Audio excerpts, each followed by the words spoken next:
Good morning, everyone. Again, am I audible? Hello, hello, students. Am I audible?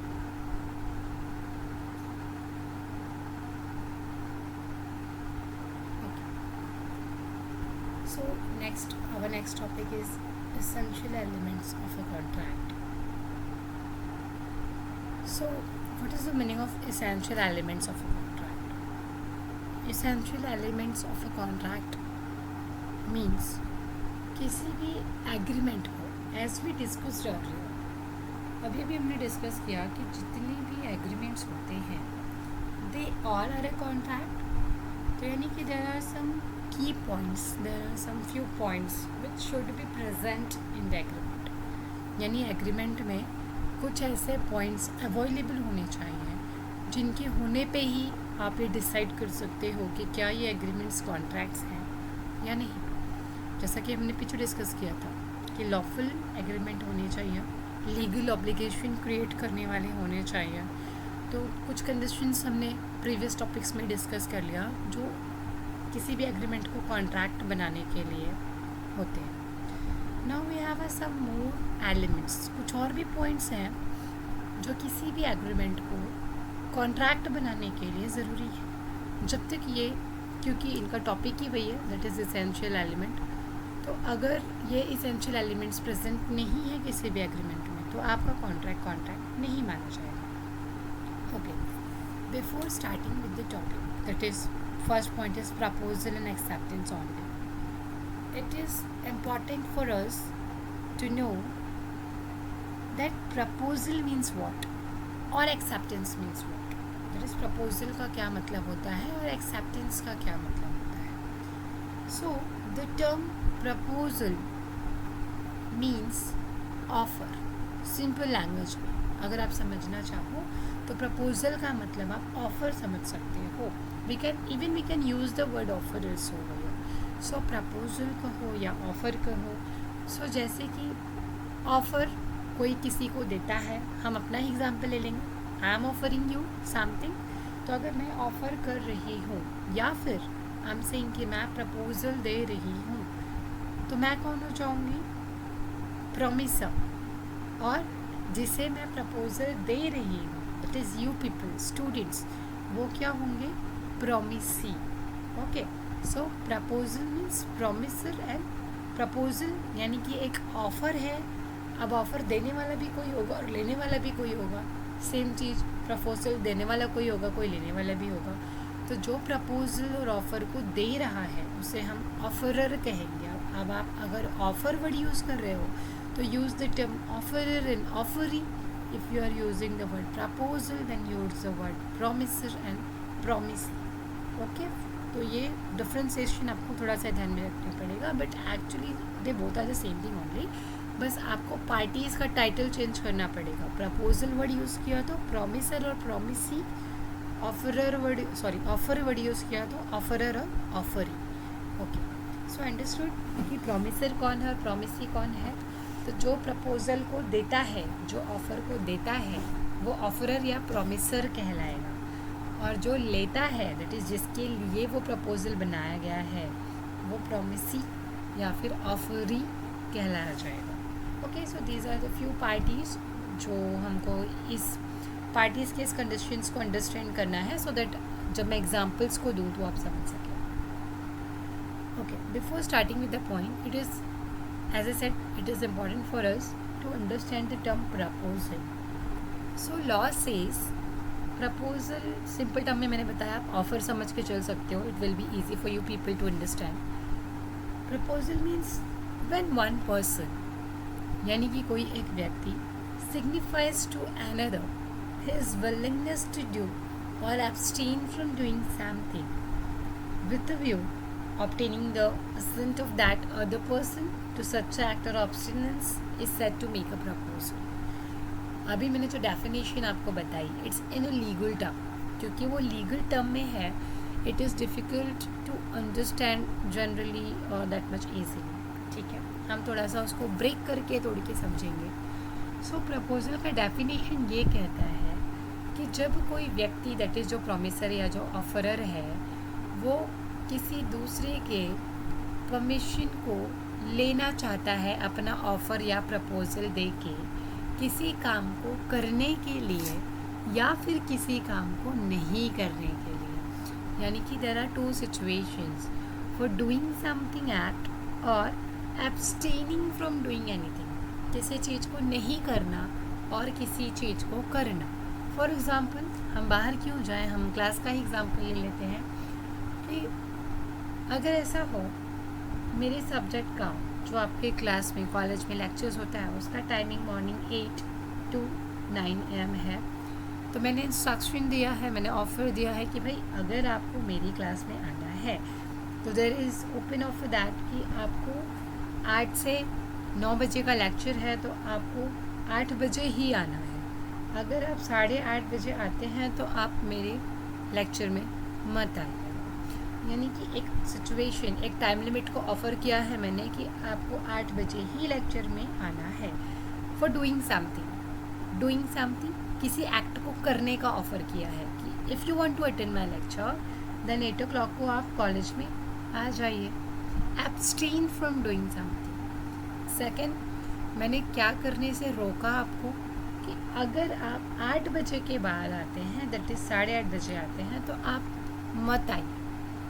यानी मेरे offer में 2 situations थी, एक किसी एक्ट को करने के लिए if you want to attend the lecture 8 o'clock come to the GPM college, if you don't want to attend my lecture that is abstain from doing. अगर नहीं अटेंड करना है आपको या आप लेट कमर हो तो 8:30 के बाद आपको एंटर नहीं किया जाएगा। तो किसी काम को करना या किसी काम को नहीं करने की दोनों भी सिचुएशंस की ऑफ़र दी है मैंने आपको। अब यहाँ पे मुझे स्टूडेंट्स की कंसेंट चाहिए, असेंट चाहिए। इफ़ दे आर सेइंग कि yes ma'am we are agree with this condition कि अगर हमको आना तो हम 8 बजे आ जाएंगे, अदरवाइज़ हम नहीं आएंगे।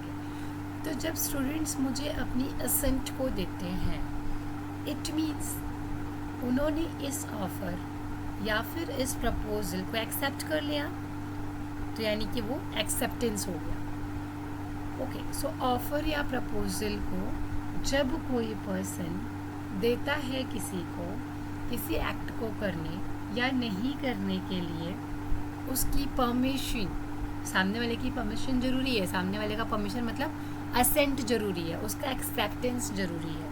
अगर सामने वाले ने एक्सेप्ट ही नहीं किया तो फिर वो ऑफ़र आगे नहीं बढ़ेगा, वो ऑफ़र सिर्फ ऑफ़र ही रह जाएगा। उस ऑफ़र को क्या होना चाहिए, एक्सेप्ट होना चाहिए। एक्सेप्ट करने के लिए स्टूडेंट्स को क्या करना होगा, असेंट देना होगा। दैट इज़ उनको भी कहना होगा कि yes ma'am we are agreed कि हम 8 बजे आएंगे, लेट हुआ तो हम नहीं आएंगे, यानी या तो ये एक्ट हम करेंगे या फिर ये एक्ट हम नहीं करेंगे। इसे प्रपोज़ल देना कहते हैं, और या फिर we can say it's a offer. Next, ये तो प्रपोज़ल का डेफिनेशन हो गया कि प्रपोज़ल मतलब क्या होता है। एक्सेप्टेंस का मतलब आप क्या समझ सकते हो, या कोई भी पर्सन प्रॉमिसी कब बन जाता है। प्रॉमिसर बनना तो बहुत ईजी है, आपने प्रपोज़ल दिया या ऑफ़र दिया तो आप प्रॉमिसर बन गए। लेकिन प्रॉमिसी आप तभी बनोगे जब आप उस प्रपोज़ल को या फिर उस ऑफ़र को असेंट देते हो, दैट इज़ परमिशन देते हो, परमिट करते हो, एग्री करते हो, तभी आप प्रॉमिसी बनते हो। That's why, because of this reason only we say that when the person to whom the proposal is made, यानी जिसके लिए प्रपोज़ल को बनाया गया है, signifies his assent thereto. When the person to whom the proposal is made signifies his assent thereto, यानी जिसके लिए आपने प्रपोज़ल बनाया है वो पर्सन आपको असेंट दे रहा है। That is students are saying yes ma'am we are agree, it means the proposal is said to be accepted. तो उसे हम क्या कहेंगे कि प्रपोज़ल एक्सेप्ट हो गया है। And when the proposal is accepted it becomes promise, तो फिर वो प्रॉमिस बन जाएगा। यानी वो ऑफ़र या फिर प्रपोज़ल तब तक प्रॉमिस नहीं बनता है जब तक उसको प्रॉमिसी एक्सेप्ट नहीं कर लेता है या फिर एग्री नहीं कर लेता है। जैसे ही प्रॉमिसी प्रोमिसर के टर्म्स एंड कंडीशंस को एग्री करता है, असेंट देता है, वैसे ही प्रपोजल प्रॉमिस बन जाता है, प्रपोजल देने वाला प्रॉमिसर बन जाता है, प्रपोजल एक्सेप्ट करने वाला प्रॉमिसी बन जाता है। ये चेन समझ में आ रही है? इट्स अ सिंपल, बस थोड़ा सा ध्यान देने की ज़रूरत है। अगर आप अटेंशन नहीं दोगे तो फिर आपको बात समझ में नहीं आएगी। It's not tough, it's not difficult, it's easy. It's just like you have to pay attention. Okay. Once again I'm repeating. Proposal means you can understand the term offer. जहाँ पे जो कोई आपको ऑफ़र देता है, जब तक वो ऑफ़र एक्सेप्ट नहीं हुआ है बाय अनदर पर्सन, तब तक हम उसे प्रपोजल या ऑफ़र ही कहेंगे। जैसे ही दैट ऑफ़र और proposal is accepted by the another person, another party, वैसे ही वो प्रपोजल आपका क्या बन गया? एक्सेप्टेंस बन गया। और जैसे ही आपका प्रपोजल या ऑफ़र एक्सेप्ट हो जाता है, वैसे ही आप प्रॉमिसर और दूसरी वाली पार्टी प्रॉमिसी बन जाती है। तो that's why we say when the person to whom the proposal is made, अगर वो अपनी असेंट को देता है, signifies his assent, then the proposal is said to be accepted and proposal when accepted then it becomes a promise. तो फिर वो क्या बन गया? प्रॉमिस बन गया। प्रपोजल आपका कन्वर्ट हो गया प्रॉमिस में। तो फर्स्ट पॉइंट आपका यही है कि किसी भी एग्रीमेंट को कॉन्ट्रैक्ट बनने के लिए उसमें किसी तो चीज़ का कुछ तो ऑफ़र होना चाहिए, कोई प्रपोजल होना चाहिए, देन उसको एक्सेप्ट करने वाला कोई होना चाहिए। इट्स लाइक एक्सेप्टेंस होनी चाहिए। एक्सेप्टेंस होने के बाद कोई प्रॉमिसर प्रॉमिसी होना चाहिए। तो ये सारे इसेंशियल कंडीशंस हैं, तब आपका promisor, acceptance and promisee and proposal वाला जो चैन है वो कंप्लीट होता है। Okay, second point we have of consideration. What is consideration? Consideration means simply, in a very simple language or term, you may understand the term consideration means something in return which you will get for your offer, उसे आप consideration कहोगे।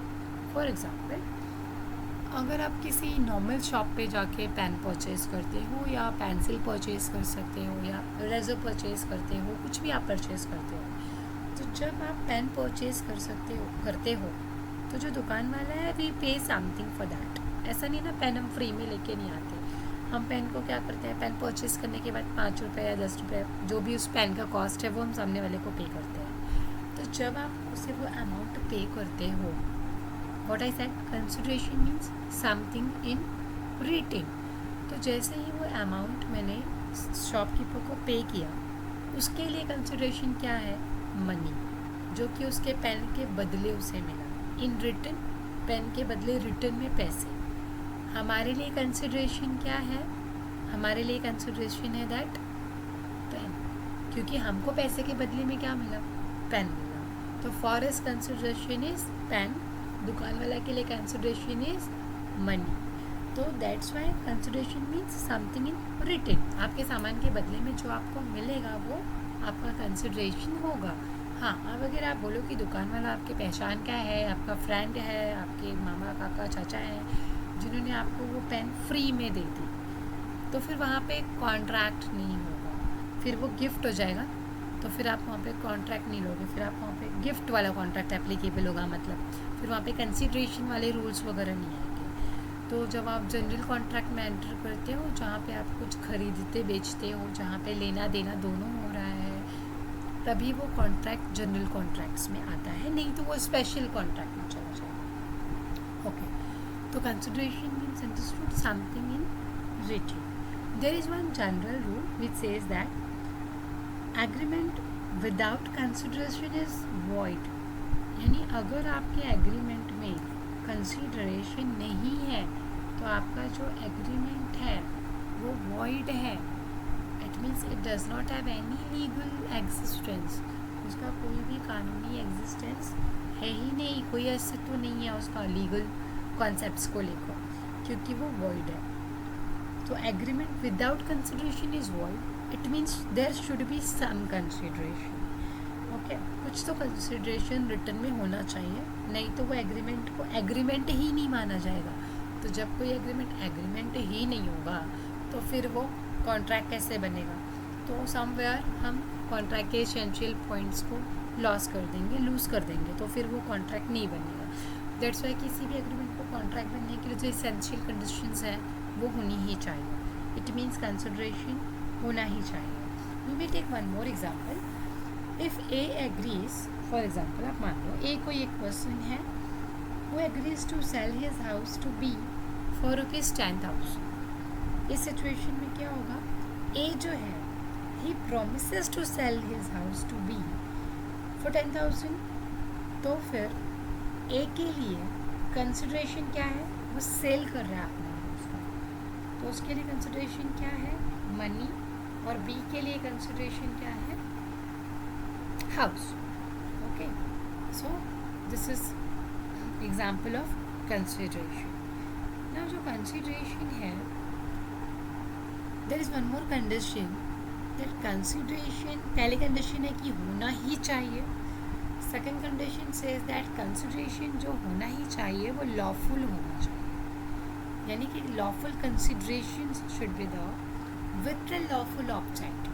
What is the meaning of this line? That is lawful consideration with lawful object is, lawful consideration means वो considerations जो lawful हैं, यानी कि we can say that अगर ऐसा हो, मैंने आपसे डील किया, अभी हमने एक एग्जांपल डिस्कस किया, that is A agrees to sell his house to B for ₹10,000। A ने एग्री किया कि वो अपना घर बी को 10,000 में बेचेगा। बी ने कहा कि नहीं, सेम एग्जाम्पल को हम लेंगे। बी ने कहा कि आप मुझसे कैश मत लो, आप मुझे 10,000 मत लो, आप है ना अपना घर दो मुझे, बदले में मैं आपको 2 किलो ड्रग्स का सप्लाई कर देता हूँ। घर के बदले में 2 kg ड्रग्स मैं आपको एज ए कंसिडरेशन में दे देता हूँ। Consideration means something in return, तो समथिंग इन रिटर्न में मनी ही क्यों, ड्रग्स ले लो घर के बदले। तो इस तरीके का जो एग्रीमेंट या कॉन्ट्रैक्ट है, क्या ये चलेगा? नहीं, it's not applicable. Why? Reason is जो कंसिडरेशन है वो भी कैसा होना चाहिए? लॉफुल इन नेचर होना चाहिए, लॉफुल कंसिडरेशन होना चाहिए, लॉफुल ऑब्जेक्ट होना चाहिए। इट इज़ आपका जो पर्पज़ है behind the agreement, that also should be lawful. आप इस तरीके के एग्रीमेंट्स को भी एंटर नहीं कर सकते कि ठीक है चलो हम दोनों मिलके पार्टनरशिप का एक ऐसा बिजनेस शुरू करेंगे, हम दोनों कॉन्ट्रैक्ट में एंटर करके एक ऐसा बिजनेस शुरू करेंगे जहाँ पे हम दोनों क्या करेंगे, पूरे इंडिया में ड्रग्स को सप्लाई करेंगे, या पूरे इंडिया में हम देखेंगे कि किसको किसको थेफ्ट, रॉबरी या डकैती करानी है, उनसे टोकन लेके इस काम को करेंगे। तो आप इस तरीके के बिज़नेस को शुरू कर सकते हो क्या? इस तरीके के बिज़नेस को चालू करने के लिए आप रजिस्ट्रेशन करवा सकते हो? Answer is no. Why? Because consideration should be lawful in nature plus object, and that is the purpose should be also lawful in nature. So 3 things we have to remember over here. That is, an agreement without consideration is a void. Second thing, जो consideration है वो lawful होगा। Third thing, lawful होने के साथ साथ हमारे object भी जो हैं वो भी क्या होंगे? lawful in nature होंगे। Understood about the consideration. Further, जो considerations होते हैं ये unlawful माने जाएंगे। It's like we are saying कि lawful consideration होना चाहिए। तो unlawful वाले होते क्या है? Unlawful consideration means, for example, if any act which you are doing which is prohibited by, जिसे लॉ ने prohibit किया हो, इस तरीके की कोई एक्टिविटी करना या इस तरीके की किसी चीज़ को कंसिडरेशन में देना which is prohibited by law is considered as a unlawful. जैसे कि ड्रग्स का सप्लाई या बिजनेस करना क्या है? इलीगल है, it is prohibited by law. अगर आप इसी चीज़ के बिजनेस को एज ए कंसिडरेशन में या ड्रग्स को एज ए कंसिडरेशन में दोगे तो नहीं चलेगा। Reason, it is prohibited by law, it is unlawful declared by the law. तो यानी कि एनीथिंग विच इज़ प्रोहिबिटेड और फॉरबिडन बाय द लॉ, उस चीज़ को आप कंसिडरेशन के लिए यूज़ नहीं करोगे। या फिर कोई भी ऐसी चीज़ आप कंसिडरेशन में दे रहे हो which will defeat the provision of any law, जो लॉ के किसी भी प्रोविज़न को डिफीट करती है, किसी भी प्रोविज़न के अगेंस्ट में जाती है, ऐसी किसी भी चीज़ को अगर आप कंसिडरेशन में देते हो तो that is also considered as a unlawful in a nature, उसे भी हम अनलॉफुल मानेंगे तो फिर वो कंसिडरेशन नहीं होगा. इफ़ यू आर किसी को कंसिडरेशन जो आप दे रहे हो, if you are giving consideration in a fraudulent manner, यानी कि आप फ्रॉड करके सामने वाले को कंसिडरेशन दे रहे हो, तो वो कंसिडरेशन भी वैलिड नहीं होगा. तो यानी कि इनडायरेक्टली कंसिडरेशन जो है वो कंसिडरेशन के बिना एग्रीमेंट तो वॉइड होगा ही होगा. कंसिडरेशन लॉफुल होना चाहिए, लॉफुल ऑब्जेक्ट वाला होना चाहिए, प्रोहिबिटेड बाय लॉ नहीं होना चाहिए, अनलॉफुल नहीं होना चाहिए, लॉ की किसी पर्पस को डिफीट नहीं करना चाहिए, फ्रॉडुलेंट नेचर का नहीं होना चाहिए. This are the some conditions related to consideration. Okay, so consideration के कुछ पॉइंट्स हमने देखे. सेकंड वाले दैट इज़, तो कंसिडरेशन के लिए भी हमको ध्यान रखना होगा कि आप किसी भी एग्रीमेंट में अगर एंटर कर रहे हो तो आपका जो कंसिडरेशन है वो इन सारे पॉइंट्स को फुलफ़िल करता हो, तभी वो कंसिडरेशन यहाँ पे कंसिडरेशन माना जाएगा और हम उसे एज अ कॉन्ट्रैक्ट ट्रीट करेंगे. या फर्दर वी हैव अगर ठीक है वी आर सेइंग कि लॉफुल कंसिडरेशन होना चाहिए, लॉफुल ऑब्जेक्ट होना चाहिए. If in case second part को हम कंसिडर करते हैं, that is every agreement of which object या फिर ऑब्जेक्ट अनलॉफुल है या फिर कंसिडरेशन अनलॉफुल है, तो वो एग्रीमेंट्स क्या होंगे?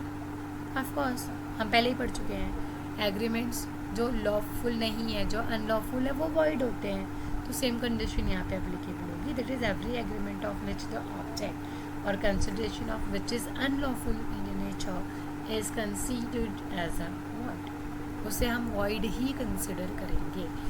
तो यानी कि कंसिडरेशन भी क्या होना चाहिए? Lawful and legal in nature. Unlawful है तो वॉइड मान लिया जाएगा. Yes.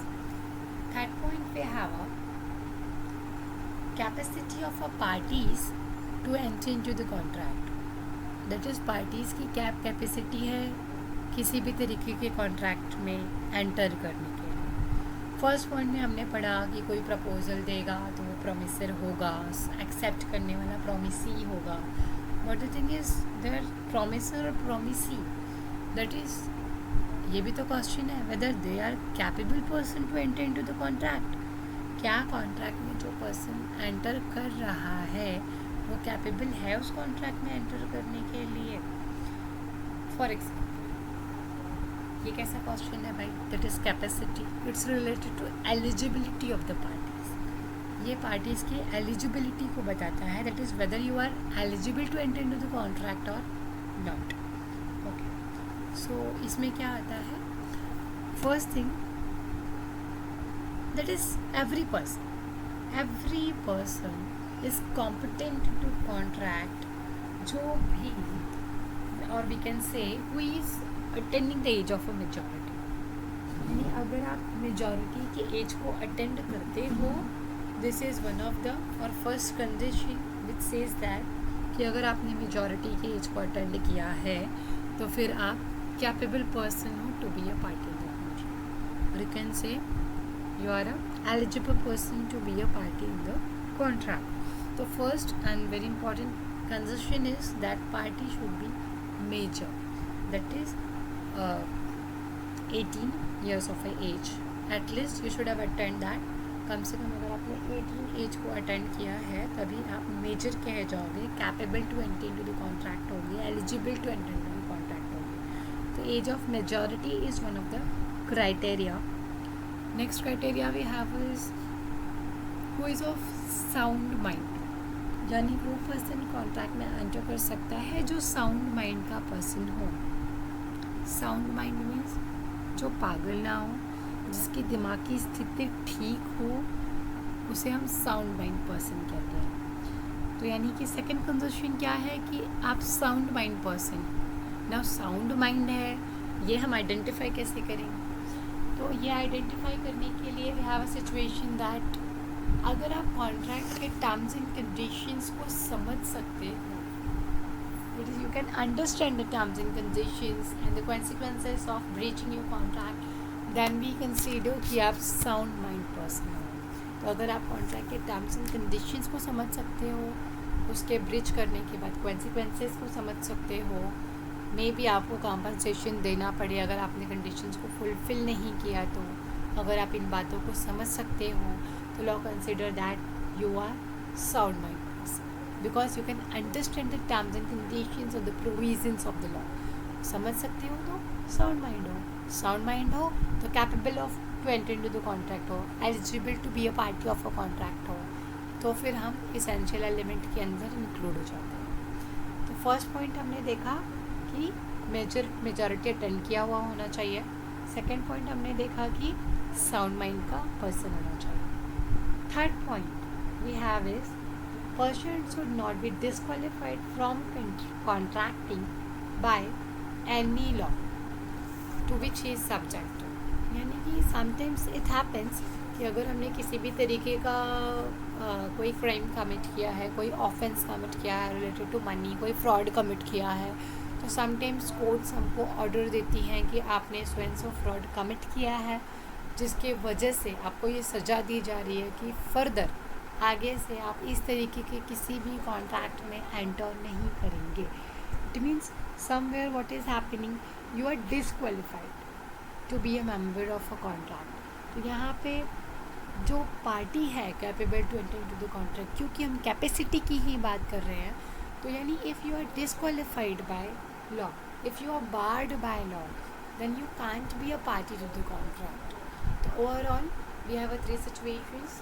We have to attain the age of a majority, we must be sound mind, plus we should not be barred by law. Barred by law नहीं होना चाहिए.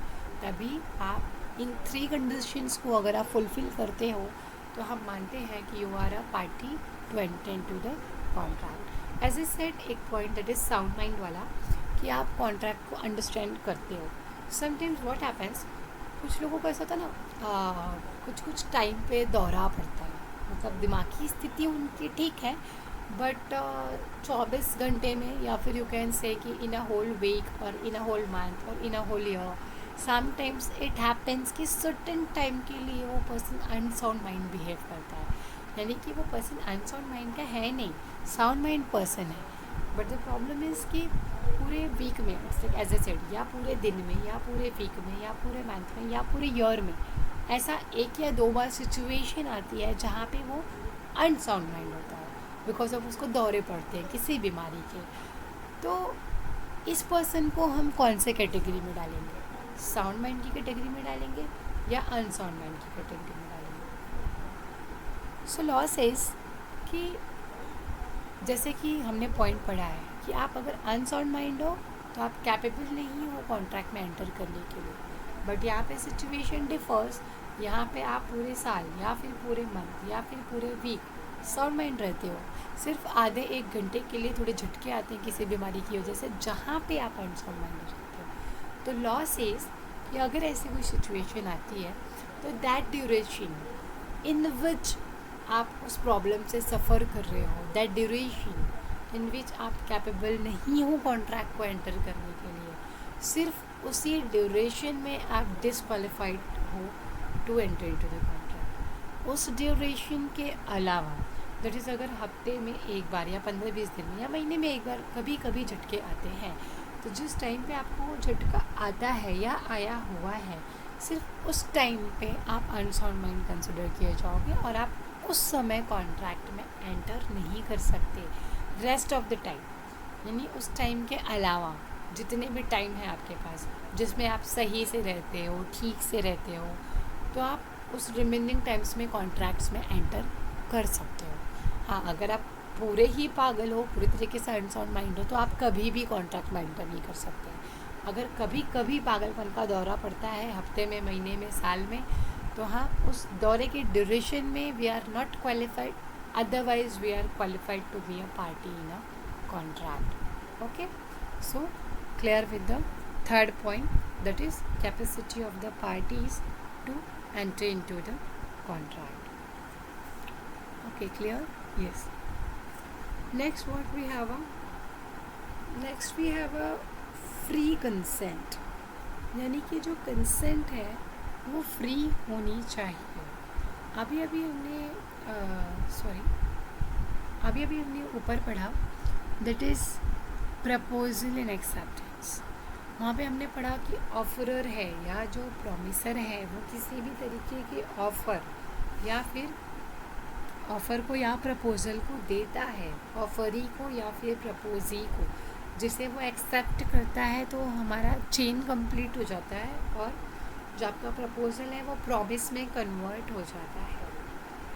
But ये जो सामने वाला दैट इज़ जो ऑफरी है या फिर जो प्रपोजी है, जब वो एक्सेप्ट कर रहा है आपके ऑफ़र को, तो जो प्रॉमिसी या ऑफरी है जब वो आपके ऑफ़र को एक्सेप्ट कर रहा है, उस समय एक्सेप्टेंस के टाइम पे उसकी जो कंसेंट है वो फ्री कंसेंट होनी चाहिए। तो कोई भी कंसेंट फ्री कब होती है? जब किसी भी कंसेंट में किसी भी तरीके का coercive, anti influence, fraud, misrepresentation, mistake नहीं होता है। जब ये चीज़ें ना हो तो हम कंसिडर करते हैं कि कंसेंट जो है वो फ्री है, because law says parties to a contract must give their free consent. जो भी पार्टी कॉन्ट्रैक्ट में एंटर कर रही है उन्हें अपना कंसेंट फ्री होकर देना चाहिए।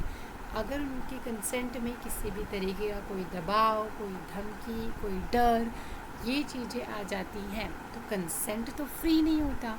तो अगर कंसेंट फ्री नहीं है तो वो कॉन्ट्रैक्ट वैलिड नहीं है, तो वो हमारा एसेंशियल एलिमेंट नहीं है। That's why consent should be free in nature. One more thing about free consent, free consent में एक और कॉन्सेप्ट ये है that is both the parties must agree upon the same thing in a same sense. Consent तभी भी free माना जाएगा जब दो लोग किसी एग्रीमेंट को लेके सेम थिंग, यानी किसी एक ही चीज़ के बात कर रहे हैं, सेम सेंस में बात कर रहे हैं। ऐसा ना हो, इट्स लाइक फॉर एग्जांपल आप रेंट एग्रीमेंट वाला ही एग्जांपल ले लो। ए जो है वो बी को अपना घर देना चाहता है पर बेचना नहीं चाहता, भाड़े पे देना चाहता है। अब ए और बी दोनों भी आपस में बात कर रहे हैं, उस घर की ही बात कर रहे हैं, that is they both are discussing about the same thing, यानी कि सेम थिंग पे आप एग्री कर रहे हो, घर के बारे में आपकी डील चल रही है दोनों की भी। Further law says it should B in a same sense में भी होना चाहिए। अब अगर दोनों में से एक बेचने के बारे में बात करके सोच के बोल रहा है और दूसरा भाड़े पे लेने के बारे में सोचकर अपनी बातों को कह रहा है, तो यहाँ तो क्लैश हो गया ना। मतलब we are talking about the same thing but not in a same sense. आप दोनों का मतलब एक नहीं होगा, भले ही आप एक चीज़ के लिए बात कर रहे हो तो क्या। तो जब तक आपका ऑब्जेक्ट सेम नहीं होगा और सेंस सेम नहीं होगा तब तक भी कंसेंट फ्री कंसेंट नहीं मानी जाएगी। तो there is another essential condition that both the parties must agree upon the same thing in the same sense। एक ही चीज़ को लेके दोनों बात करेंगे, एक ही डायरेक्शन में दोनों बात करेंगे। और जब एक ही दैट इज सेम थिंग के लिए सेम डायरेक्शन में बातचीत करके आप एग्री करते हो तो we believe that is not we believe, it's like law believe that आपका जो कंसेंट है वो फ्री वाला कंसेंट है। Okay, so parties to the contract must give their free consent. अगर आपका कंसेंट फ्री नहीं है तो अगेन आपका जो कॉन्ट्रैक्ट है वो वॉइड हो जाएगा। कंसेंट फ्री नहीं है तो कॉन्ट्रैक्ट का कोई मतलब नहीं है। वन मोर थिंग, दो बातें पढ़ी हमने फ्री कंसेंट के बारे में कि कंसेंट फ्री तो होना ही चाहिए, plus both the parties must agree upon the same thing in a same sense. अगर सेम थिंग सेम सेंस में एग्रीमेंट नहीं किया है हमने, that agreement is void in nature. अब सिर्फ कंसेंट ही इनफ नहीं है, मतलब सेम थिंग सेम सेंस को लेके कंसेंट हमने दे दिया, हाँ ठीक है चलो चलो मुझे लेना है, मुझे ख़रीदना है, सिर्फ कंसेंट दे दिया तो काफ़ी है क्या? चलो same thing same purpose same के लिए हमने क्या किया, सेम सेंस में परमिशन दे दी। ए ने बी से कहा ये घर मुझे बेचना है, बी ने कहा ठीक है मुझे परचेज़ करना है, एग्रीमेंट हो गया। सेम थिंग के लिए सेम सेंस में, दूसरा बेचने के लिए बेच रहा है और वो ख़रीदने के लिए ख़रीद रहा है, दोनों का सेंस भी सेम है, सेम थिंग, एक ही घर की बात हो रही है, परचेज़ कर लिया। या फिर बी ने कहा ठीक है मैं रेडी हूँ परचेज़ करने के लिए, मैं तुम्हारा ऑफ़र एक्सेप्ट करता हूँ घर बेचने का। तो यहाँ पर ये जो कंसेंट है, सिर्फ कंसेंट का होना ज़रूरी नहीं है, वो कंसेंट भी फ्री होना चाहिए from any coercion, undue influence, fraud, misrepresentation, mistake. मतलब उस कंसेंट में किसी भी तरीके की ये चीज़ें इन्वॉल्व नहीं होनी चाहिए। कंसेंट में किसी भी तरीके का coercion, undue influence, fraud, misrepresentation, mistake आना नहीं चाहिए। Does not include. अगर ये चीज़ें आती हैं तो आपके कंसेंट को फ्री कंसेंट कंसिडर नहीं किया जाएगा। जैसे कि कोवर्जन। कोवर्जन मतलब क्या होता है? What we understand by the term coercion? The term coercion means you can say it's a process of it's like forcefully to do something that you don't want to do.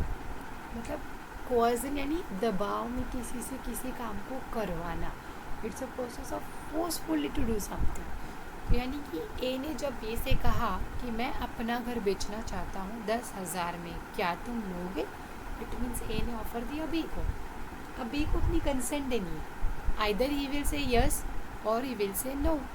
तो अगर उसने कहा yes तो ठीक है चलो खरीद लें, या फिर बी को नहीं खरीदना था, he does not wants to purchase, but A जो है उसे पैसे की ज़रूरत है, he has a gun and उसने बी को गन पॉइंट किया कि आपको मेरा घर खरीदना ही पड़ेगा. आप इट्स लाइक कोवर्जन, दबाव में, फोर्सफुली. अगर आपने मेरा घर परचेज़ नहीं किया सो एंड सो अमाउंट में तो मैं आपको गोली मार दूँगा. कोवर्जन, धमकी देते हुए. तो when we are forcefully forcing someone to do something which that person do not wants to do, तो वो कोवर्जन कहलाता है. तो अगर इस तरीके के कोवर्जन में कोई सामने वाला अपनी कंसेंट देता है, यानी कि अगर कोई डर के कहे कि हाँ ठीक है, बिना डर के कहा अच्छा ठीक है भाई मुझे गोली मत मारो, मैं तुम्हारा घर खरीद लूँगा, तो ये कंसेंट को फ्री कंसेंट नहीं माना जाता है. क्योंकि कंसेंट फ्री कब होगा? जब उसमें कोवर्जन नहीं होगा, कोई डर या कोई धमकी नहीं होगी. दैट्स व्हाई वी से कि कंसेंट फ्री तब होता है जब उसमें कोवर्जन नहीं होता है. Second point we have is undue influence. What is undue influence?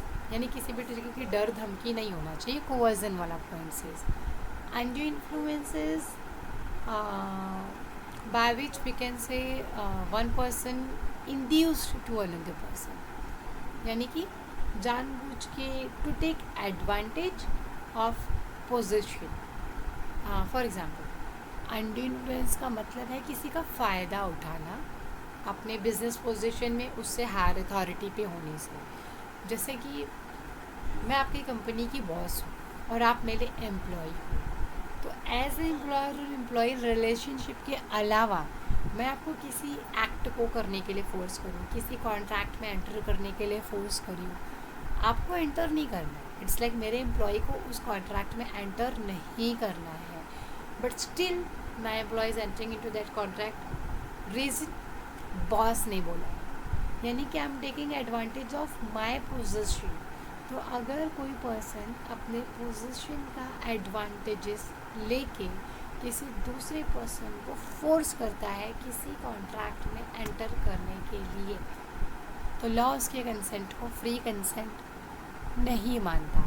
तो if undue influence is there, that is someone is taking advantages of their position, क्योंकि वो सामने वाले से हायर अथॉरिटी पे काम कर रहा है, तो वहाँ पे अनड्यू इन्फ्लुएंस आ जाता है, जो कि लॉ में प्रोहिबिटेड है, मना किया गया है, वैलिड नहीं है.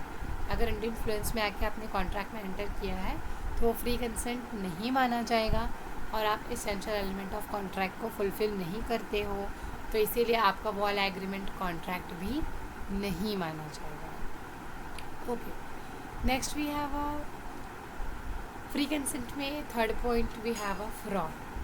What is fraud? Fraud means we all know that is cheating. Cheating somebody in order to get money or in order to fulfill मेरा जो भी एम है उसे फुलफ़िल कराने के लिए अगर मैं किसी भी सामने वाले को चीट करती हूँ तो हम उसे फ्रॉड कहते हैं. तो समवेयर यानी कि जो प्रॉमिसी है जिसकी कंसेंट आपको लेनी है आपके कॉन्ट्रैक्ट को फुलफ़िल करने के लिए, जिसकी कंसेंट, जिसकी असेंट, जिसकी परमिशन की हमको ज़रूरत है, अगर हम उसकी परमिशन फ्रॉड से ले लेते हैं, मतलब फॉर एग्ज़ाम्पल सेम एग्ज़ाम्पल लेते हैं, घर बेचने वाला। मैंने बी को कहा कि भाई मेरा घर खरीद ले 10,000 में, मैंने उसको फ्रॉड चीट किया, मैंने उसको बोला अरे एकदम पता है एकदम मेन रोड पे है, इतना बड़ा घर है मेरा, 4 महले हैं उसमें, इट्स लाइक ऐसा कुछ भी एग्जिस्ट नहीं करता। What I am doing, I am cheating that person, I am cheating to be. तो यानी कि अगर मैं बी के साथ चीट करके उसकी कंसेंट को ले रही हूँ तो वो कंसेंट फ्री नहीं हुआ, then also it's not free consent. Consent free नहीं हुआ तो फिर वो एग्रीमेंट नहीं हुआ, एग्रीमेंट नहीं हुआ तो फिर वो कॉन्ट्रैक्ट नहीं हुआ। यानी कि जो कॉन्ट्रैक्ट है उसमें ये चीज़ें नहीं होनी चाहिए, ये 5 थिंग्स अवॉइलेबल कॉन्ट्रैक्ट में नहीं होना चाहिए। Coercion, under influence, fraud, misrepresentation and mistake. अगर इन 5 में से कोई भी चीज़ आपके एग्रीमेंट में या कॉन्ट्रैक्ट में आती है तो आपका वो कॉन्ट्रैक्ट क्या हो जाएगा, वॉइड हो जाएगा, जिसका लीगल एग्जिस्टेंस नहीं होता है।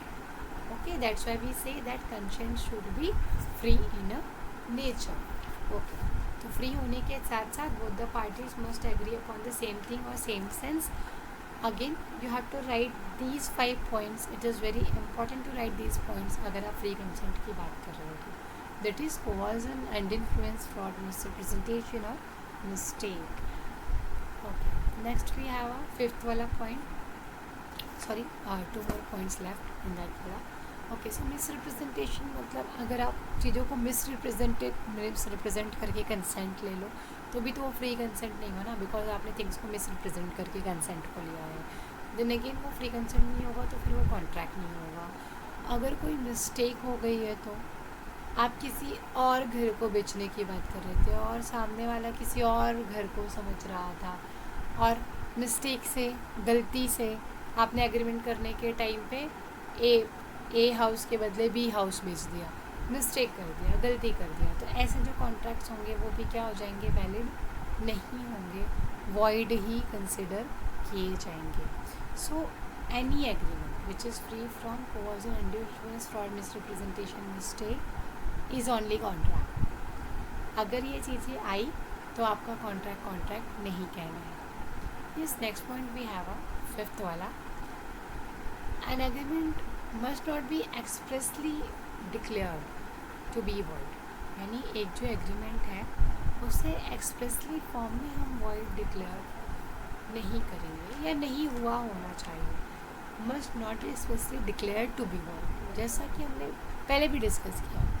अगर गवर्नमेंट ने किसी भी तरीके के कॉन्ट्रैक्ट एग्रीमेंट को करने से मना किया है और आप उस तरीके के एग्रीमेंट में चाहते हो, उस तरीके के एग्रीमेंट को करते हो, तो of course it is declared by law कि ये वॉइड है, तो आप उस कॉन्ट्रैक्ट एग्रीमेंट को कर ही नहीं सकते ना, स्टिल यू आर डूइंग, तो वो वॉइड ही होगा। An agreement must not be expressly declare to be void, court ने डिक्लेयर किया है वॉइड और आप एंटर कर रहे हो तो वॉइड ही होगा।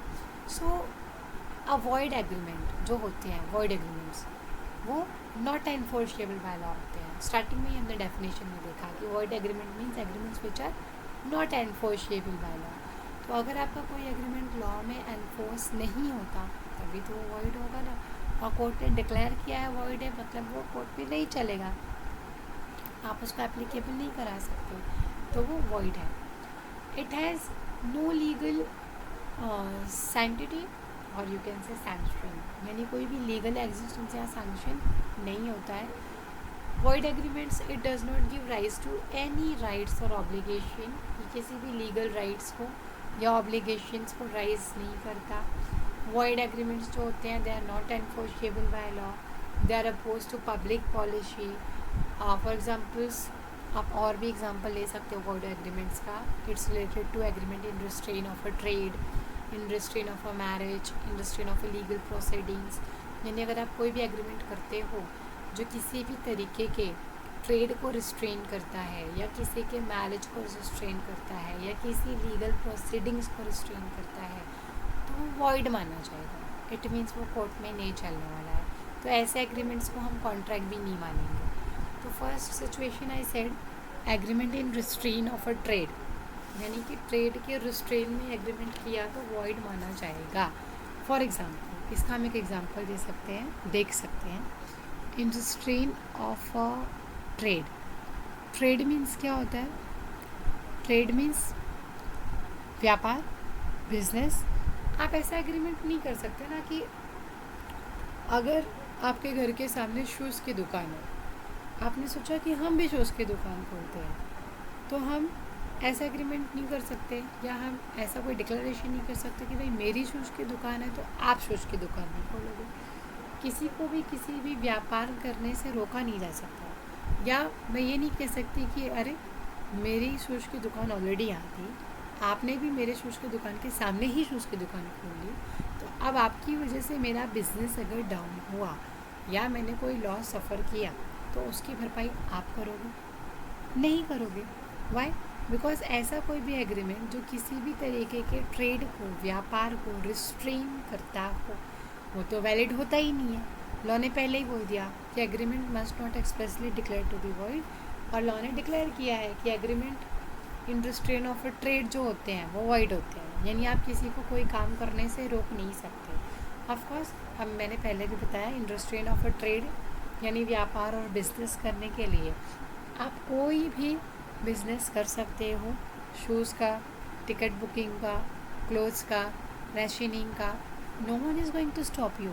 हाँ, अब अगर आप इसमें कोई ऐसा बिज़नेस करना चाहते हो कि आप, जैसे कि पहले भी हमने देखा कि आप ड्रग्स का बिज़नेस करवा रहे हो, आप बोलो I have a right to do any trade, तो फिर नहीं चलेगा, because that is illegal in nature. तो आपको हमेशा से लीगैलिटी को ध्यान में रखना है. तो रिस्ट्रेन ऑफ अ ट्रेड वाले जो बिज़नेस होते हैं वो वॉइड होते हैं, सॉरी जो एग्रीमेंट्स होते हैं वो वॉइड होते हैं.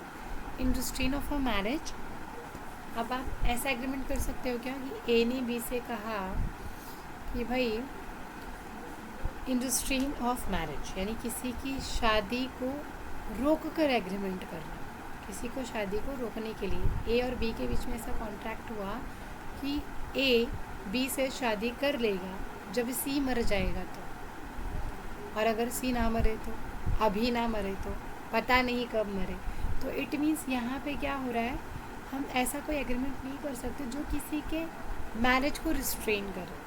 आप ऐसे एग्रीमेंट्स को अगर करते भी हो, there is no legal existence, no legal validity of it, it's void only. Next, because it is declared by the law that agreement in restraint of a marriage is void. Third, we have an agreement in restraint of a legal proceedings. मैं बोलूँ कि ठीक है, चलो हम दोनों साथ में मिलके बिज़नेस तो करेंगे, तो हम एक एग्रीमेंट बना लेते हैं कि हम दोनों साथ में मिलके बिज़नेस करेंगे, प्रॉफिट आधा आधा शेयर करेंगे, खर्चे भी आधा आधा शेयर करेंगे. But in case of any fraud, यानी हम दोनों में से अगर किसी ने भी कोई फ्रॉड किया तो हम एग्रीमेंट कर लेते हैं कि हम उसके अगेंस्ट में कोर्ट में नहीं जाएंगे. तो क्या ऐसा एग्रीमेंट चलेगा? नहीं चलेगा. Again it's unlawful in nature. तो ऐसा कोई भी एग्रीमेंट जो लीगल प्रोसीडिंग्स को रिस्ट्रेन करता हो वो एग्रीमेंट वॉइड होता है. ऐसा कोई एग्रीमेंट जो किसी के ट्रेड को, किसी के मैरिज को रिस्ट्रेन करता हो, दैट इज़ रोकता हो, तो वो भी क्या है? वॉइड एग्रीमेंट्स है. These are the example of a void agreement. Again there are 3 situations जो आपके वॉइड एग्रीमेंट्स को बताती हैं. That is agreement in restraint of a trade, in restraint of a marriage, in restraint of a legal proceedings. इन 3 चीज़ों से लेकर law ने already declared किया है कि इन 3 चीज़ों के रिस्ट्रेन में अगर आप एग्रीमेंट या कॉन्ट्रैक्ट करते हो तो हम उसे वॉइड कंसिडर करेंगे. Yes, last point we have a writing and registration if required by law. This point says that it is also one of the essential element of the contract act. अगर आप किसी भी तरीके के express form के contract में enter कर रहे हो तो देर आर सम सिचुएशंस जहाँ पे लॉ ने रजिस्ट्रेशन को कंपलसरी किया है. तो वहाँ पे आपको रजिस्ट्रेशन कंपलसरी करना है और आपके कॉन्ट्रैक्ट को आपको राइटिंग फॉर्म में ही करना है. तो राइटिंग एंड रजिस्ट्रेशन में क्या हुआ कि हम राइटिंग फॉर्म में अपने टर्म्स एंड कंडीशंस को, कॉन्ट्रैक्ट के टर्म्स एंड कंडीशंस को राइटिंग में रिड्यूस करेंगे एंड देन हम उसे रजिस्ट्रेशन करा के कंसर्न अथॉरिटी से ले लेंगे. तो अभी ऊपर हमने पढ़ा दैट इज़ कॉन्ट्रैक्ट जो होते हैं, it can be made in a express और इम्प्लाइड में, एक्सप्रेस फॉर्म में भी हो सकता है, इम्प्लाइड फॉर्म में भी हो सकता है। अब जो राइटिंग में है उससे तो हम रजिस्टर्ड भी कर सकते हैं। The contract must be in a writing and registered. अगर आपका कॉन्ट्रैक्ट राइटिंग और रजिस्टर्ड है तो we have a good and enough evidence related to our problem, that's why it should be writing and registered. For example, जैसा कि previously भी मैंने कुछ एग्जाम्पल्स दिए थे, जैसे कि अगर आप किसी भी तरीके का गिफ्ट डीड बना रहे हो, गिफ्ट डीड मीन्स जब आप अपनी प्रॉपर्टी को फ्री में विदाउट एनी कंसिडरेशन, बिना पैसों के सामने वाले को दे देते हो, तो दैट इज़ गिफ्ट डीड। जैसे कि आपके ग्रैंडफादर ने आपको दिया या आपके फादर ने आपको दिया, तो जनरली फादर या ग्रैंडफादर आपको प्रॉपर्टी आपके नाम पे करेंगे तो थोड़ी ना बोलेंगे कि 50 लाख की प्रॉपर्टी है, 50 लाख का फ्लैट है, मेरे को दे। जनरली व्हाट हैपेंस, पेरेंट्स की प्रॉपर्टी हमको पेरेंट्स दे देते हैं।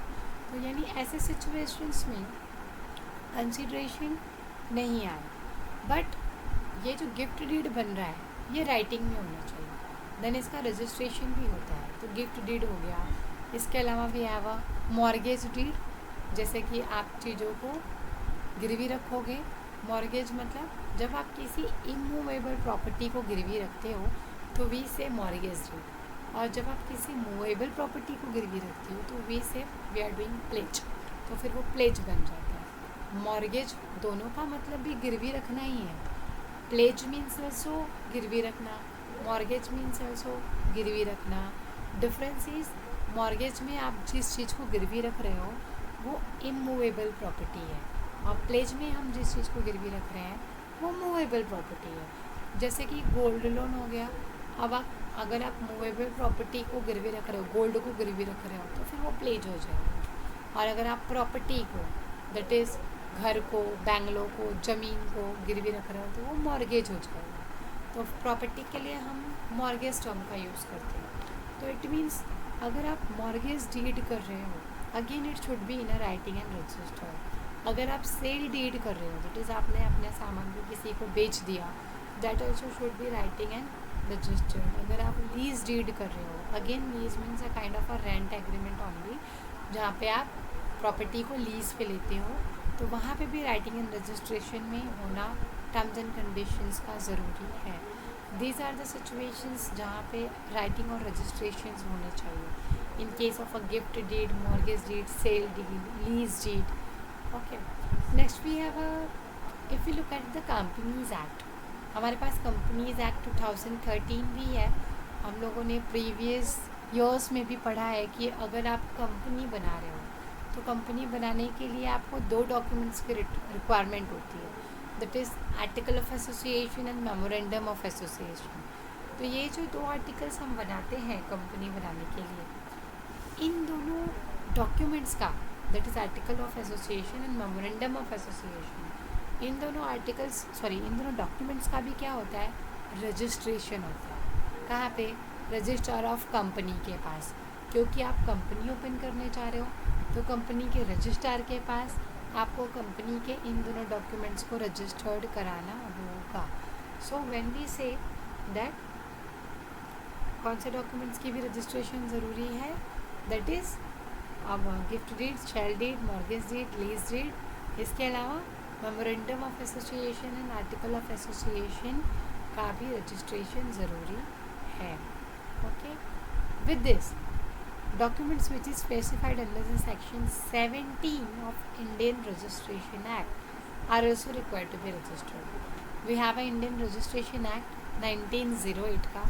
अगर आप इंडियन रजिस्ट्रेशन एक्ट 1908 का सेक्शन 17 देखोगे तो वहाँ पे स्पेसिफिकली लिस्ट और इन्फॉर्मेशन प्रोवाइड की गई है कि कौन से डॉक्यूमेंट के केस में रजिस्ट्रेशन ज़रूरी है और कहाँ पे रजिस्ट्रेशन ज़रूरी नहीं है।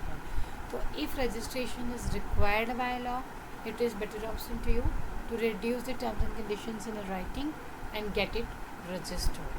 If it's required by law, अगर required by law नहीं है तो फिर normal form में भी चल जाएगा, but still it is advisable to have in a writing and registered form only to create an evidence related to the same thing.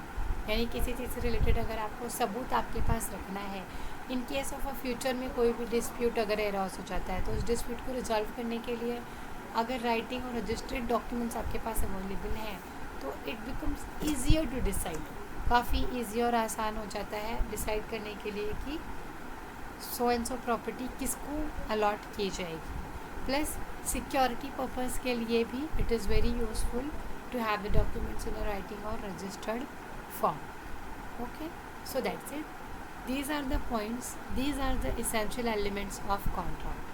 तो एक कॉन्ट्रैक्ट, किसी भी एग्रीमेंट को कॉन्ट्रैक्ट बनने के लिए हमको उसमें ये चीज़ें ढूंढनी होंगी, दैट इज़ प्रपोजल है कि नहीं, देन प्रपोजल एक्सेप्टेड है कि नहीं, एक्सेप्टेड है तो उसमें किसी भी तरीके का डर वगैरह नहीं होना चाहिए, जो असेंट है फर्स्ट थिंग। एक्सेप्टेंस के बाद आपका प्रपोज़ल प्रॉमिस बन जाता है और प्रपोज़ल देने वाला प्रॉमिसर बन जाता है, प्रपोज़ल लेने वाला प्रॉमिसी बन जाता है। सेम सिचुएशन को आप ऑफ़र में फिट कर सकते हो, दैट इज़ ऑफ़र देने वाला ऑफ़रर, ऑफ़र लेने वाला ऑफ़री, और उसे क्या करना है, अपोजिट पर्सन को एक्सेप्ट करना है। जैसे ही वो प्रपोज़ल को एक्सेप्ट करता है, आपका जो ऑफ़र था, जो प्रपोज़ल था, वो प्रॉमिस बन गया। अगेन प्रपोज़ल देने वाला प्रॉमिसर, प्रपोज़ल लेने वाला प्रॉमिसी, ये एक पार्टी चैन है in case of a proposal, promisee and promisor. अब ये जो एक्सेप्टेंस हो रही है, दैट इज़ बी, जो एक्सेप्ट कर रहा है, it should be lawful consideration, यानी किसी भी तरीके का unlawful consideration, something in a written आपको दिया नहीं जाएगा। Parties to capacity to contract, consideration भी लॉफुल होना चाहिए, ऑब्जेक्ट भी लॉफुल होना चाहिए। थर्ड पॉइंट हमने देखा capacity of the parties to contract. Capacity of parties में हमने क्या देखा, दैट इज़ मेजर होना चाहिए। सिर्फ मेजर होना इनफ है क्या, नहीं, विद दैट साउंड माइंड भी होना चाहिए और not disqualified by law. These are the 3 conditions जो डील करती है कैपेसिटी से। फोर्थ में हमने देखा that is consent should be free. Consent free कब होगा, जब दोनों एक ही चीज़ के बारे में एक ही इंटेंशन से बात कर रहे होंगे, that is when the parties are discussing about the same thing in a same sense, then we say कि कंसेंट जो है वो फ्री कंसेंट है। जब कंसेंट में किसी भी तरीके का coercion, under influence, fraud, misrepresentation या मिस्टेक नहीं आता है, तभी आपकी कंसेंट फ्री कंसेंट कंसिडर की जाती है। Next point we have an agreement must not be expressly declare to be void, but law ने ऑलरेडी कुछ एग्रीमेंट्स को वॉइड डिक्लेयर करके रखा है।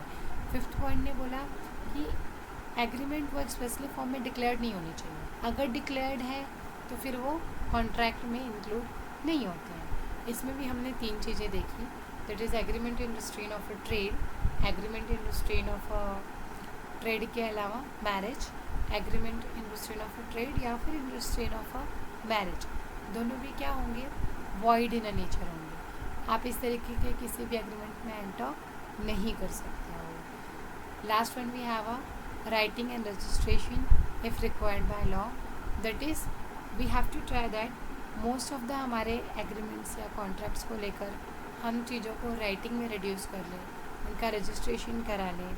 But if in any case हम ये सिचुएशन तक अप्रोच नहीं करते तो it is difficult for us in a future to bear the consequences.